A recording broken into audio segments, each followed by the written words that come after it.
Enquanto você continuar perseguindo a sombra do Rei Sho, você nunca encontrará um lugar para aterrissar. Se você deseja lutar ao meu lado, aceite a morte do antigo rei e encontre o seu lugar novamente. Só assim você será capaz de voltar a voar através da China, ó pássaro monstruoso de Qin. Fala, meus guerreiros, como vocês estão? Aqui é o Renan do Reino dos Mangás e hoje eu vim trazer uma coisa bem bacana pra vocês. É a segunda parte do vídeo Arco 1, a Rebelião de Seikyo. Se você ainda não assistiu a primeira parte, tá linkado aqui no card. Corre lá assistir, porque a gente tem uma coisa muito legal aqui de Kingdom. Eu tô fazendo esses vídeos narrativos de uma maneira que, se você ainda não leu, você consegue assistir e conseguir imergir totalmente na história. Então vai lá acompanhar a parte 1, porque a gente vai começar hoje a parte 2.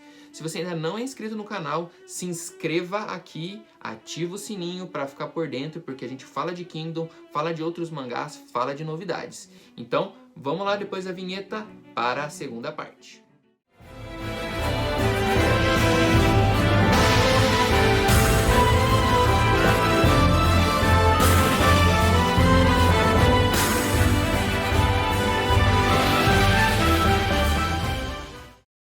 Enfim, o nosso trio chega ao local marcado.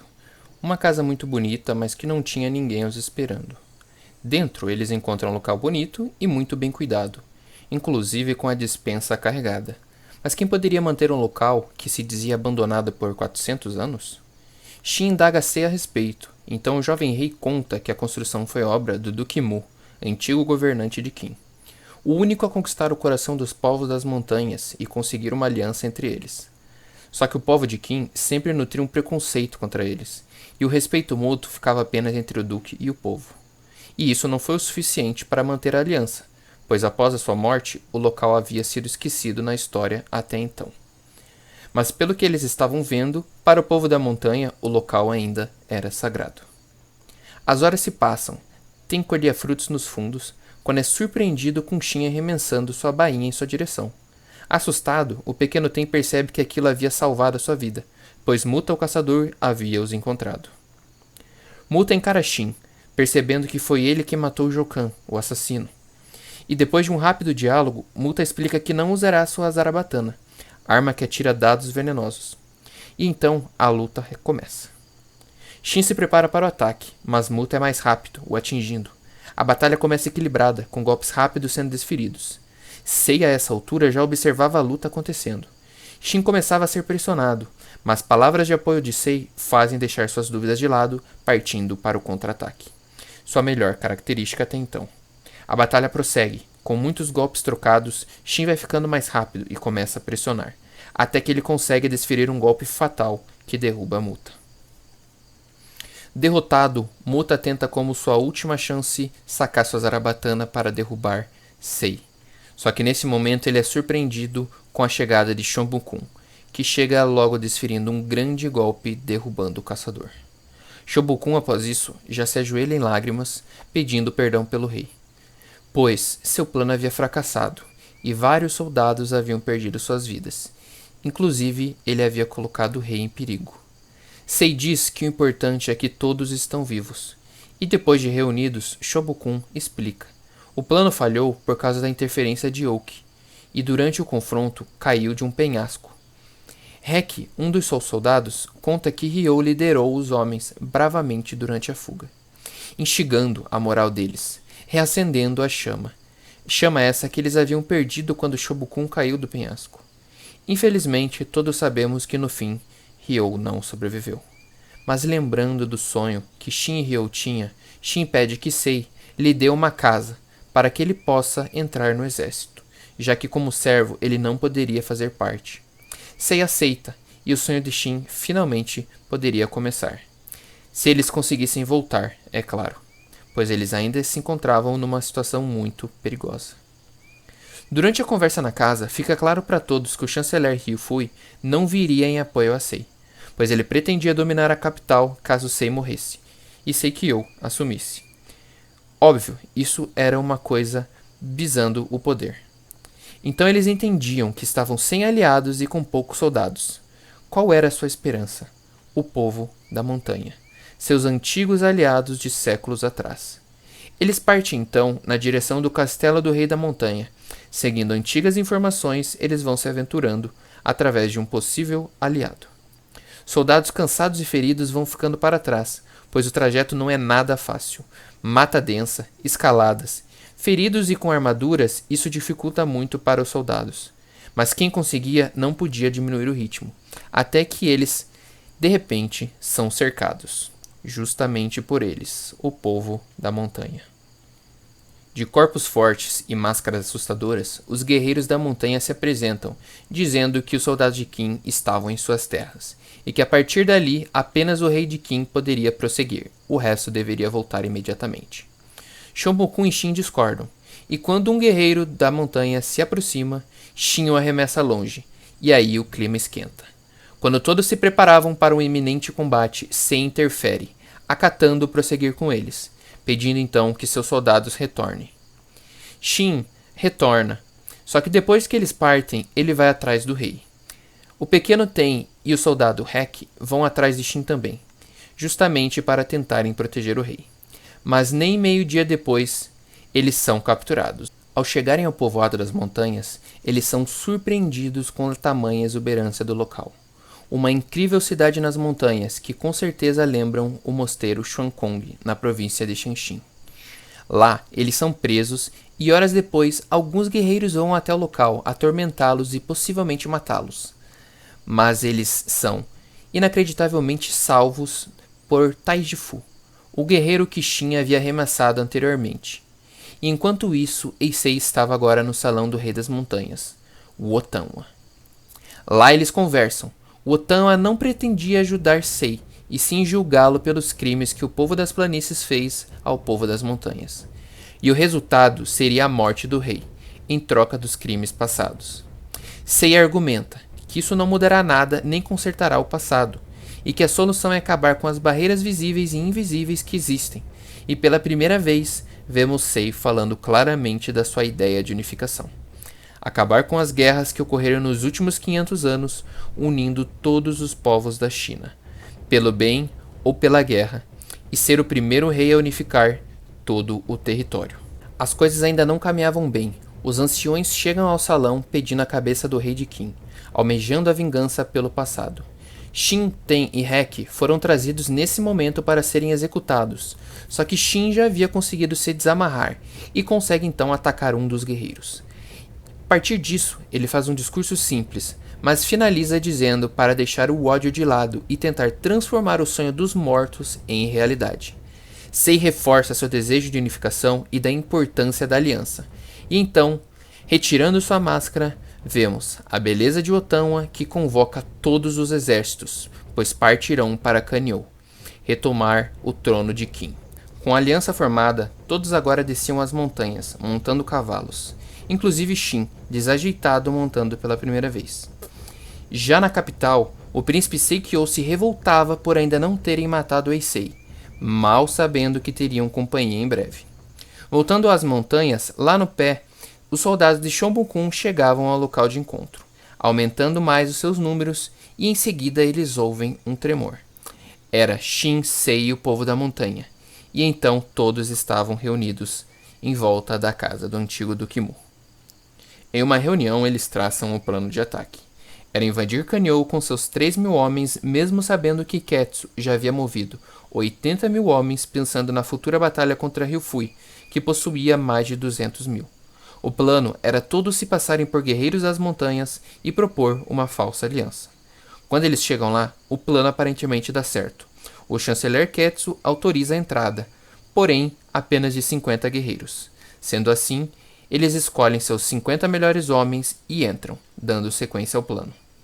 Chegando próximo a um dos portões internos, Ketsu pede para que deixem suas armas para prosseguirem, e é então que o primeiro golpe é desferido, justamente pelo rei, Sei. E ali começava para valer o plano de ataque. A batalha começa intensa. Shin consegue escalar o muro durante o ataque, justamente para abrir o portão para que os outros guerreiros conseguissem avançar até onde o chanceler estava. E agora a luta se transformava numa corrida, pois o chanceler estava fugindo com seus homens, sendo perseguidos de perto por Shin e companhia.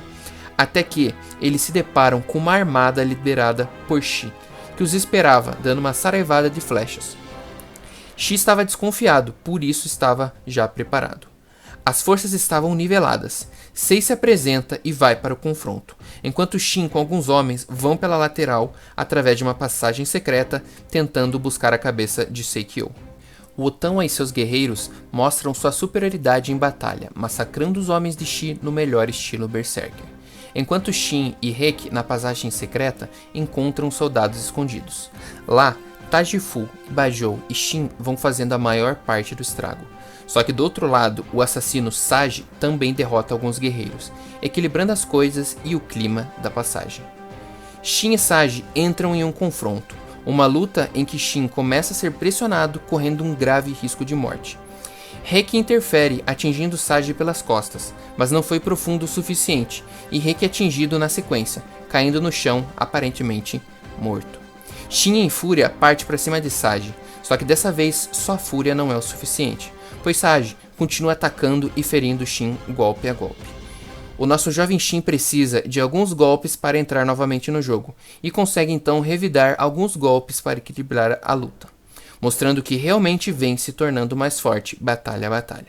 Enquanto isso, do outro lado, a batalha também continuava frenética, homens caindo de todos os lados. Shobokun salvava o rei de um ataque a cavalo, Oki, nesse momento, já observava tudo de uma das muralhas do castelo, sem interferir.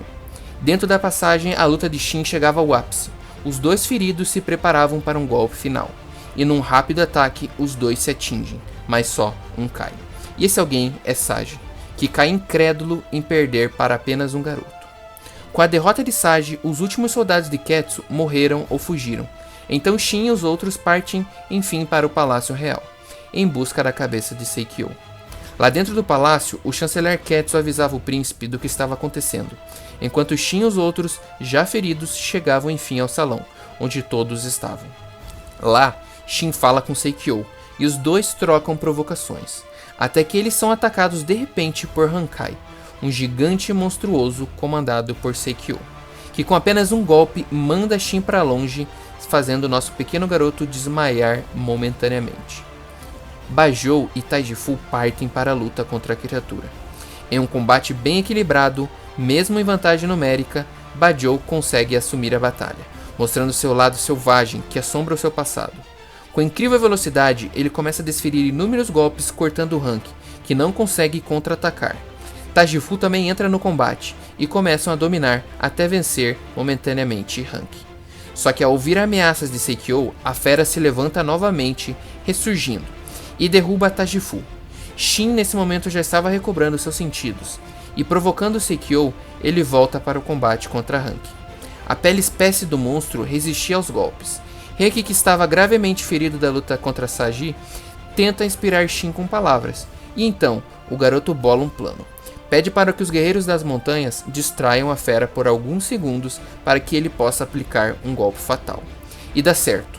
Shin salta e aplica um golpe perfurante nas costas de Hank, derrubando o gorila gigante. Shin diz que é o fim da linha para o príncipe usurpador. Os conselheiros entram em pânico tentando fugir. O príncipe começa a praguejar em um misto de raiva e medo. E os conselheiros, junto ao chanceler Ketsu, quando abrem uma das portas para fugir, se deparam com Tou, o segundo em comando do exército Oki. Ele tem ordens expressas para não deixar ninguém passar.